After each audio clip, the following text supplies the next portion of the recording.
तो हमारी पिछली वीडियो में हमने उत्साह पोयम और उसके क्वेश्चन आंसर्स भी किए थे। तो चलो शुरू करते हैं हमारी दूसरी पोयम अट नहीं रही है। ये क्या है?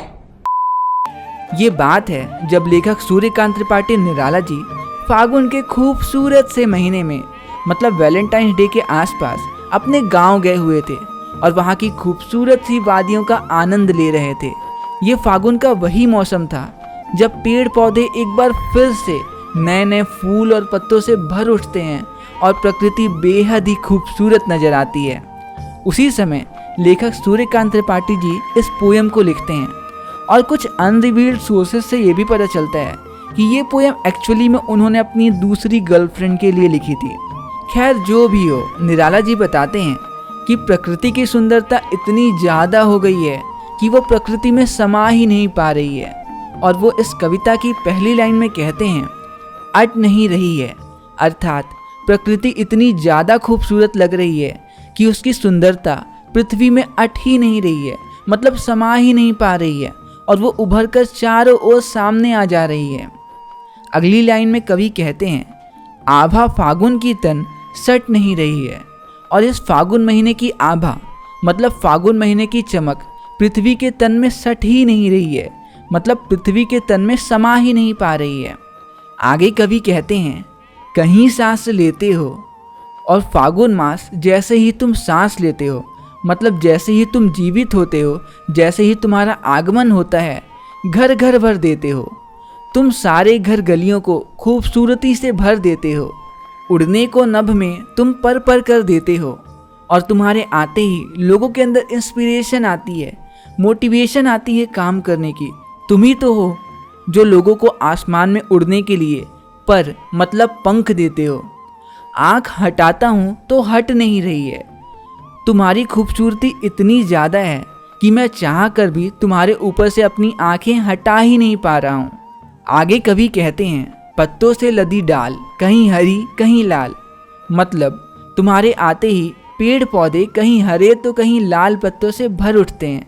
और आगे कवि कहते हैं कहीं पड़ी है उर में मंद गंध पुष्पमाल, मतलब तुम तो अपने उर में मतलब अपने हृदय में मंद गंध मतलब सुंदर और प्यारी सी महक वाले पुष्पों का माला पहन रखे हो। और कवि एक बार फिर कहते हैं पाट पाट शोभाश्री, मतलब जगह जगह पर शोभाश्री मतलब सुंदरता पट नहीं रही है, मतलब समा ही नहीं पा रही है। तो बस यहीं पे ख़त्म होती है हमारी ये छोटी सी नन्ही सी प्यारी सी पोयम। तो चलो अब इस चैप्टर के कुछ MCQ क्वेश्चंस कर लेते हैं जिनके एग्ज़ाम में आने की प्रोबेबिलिटी बहुत हाई है। तो ये रहा पहला सवाल आपकी स्क्रीन पे। कविता अट नहीं रही है में किस ऋतु की प्राकृतिक सौंदर्य का चित्रण किया गया है? ऑप्शन ए ग्रीष्म ऋतु, ऑप्शन बी वर्षा ऋतु, ऑप्शन सी शरद ऋतु या ऑप्शन डी वसंत ऋतु। और आपका 5 सेकंड का काउंटडाउन शुरू होता है अब।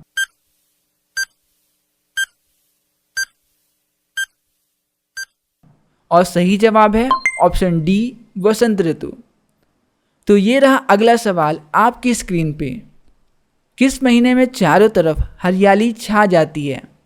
Option A Magh, option B Phagun, option C Vaishakh या ऑप्शन डी आषाढ़।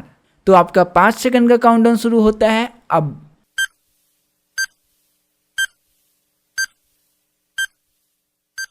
और सही जवाब है ऑप्शन बी फागुन। और ये रहा तीसरा सवाल आपकी स्क्रीन पे। तप्त धरा का सांकेतिक अर्थ है?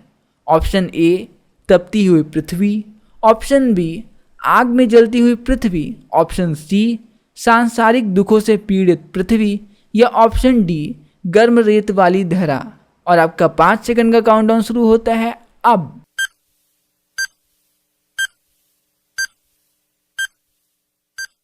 और सही जवाब है ऑप्शन सी सांसारिक दुखों से पीड़ित पृथ्वी।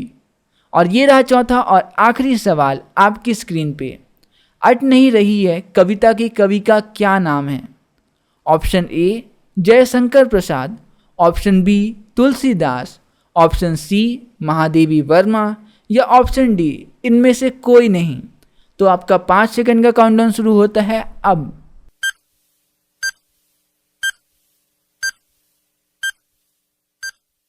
और सही जवाब है ऑप्शन डी, इनमें से कोई नहीं। और हमारे राइटर का नाम था सूर्यकांत त्रिपाठी निराला जी। तो बस यहीं पे ख़त्म होती है हमारी ये प्यारी सी पोयम। मिलते हैं अगली वीडियो में अगले चैप्टर के साथ, और तब तक के लिए दीजिए मुझे इजाज़त। नमस्कार।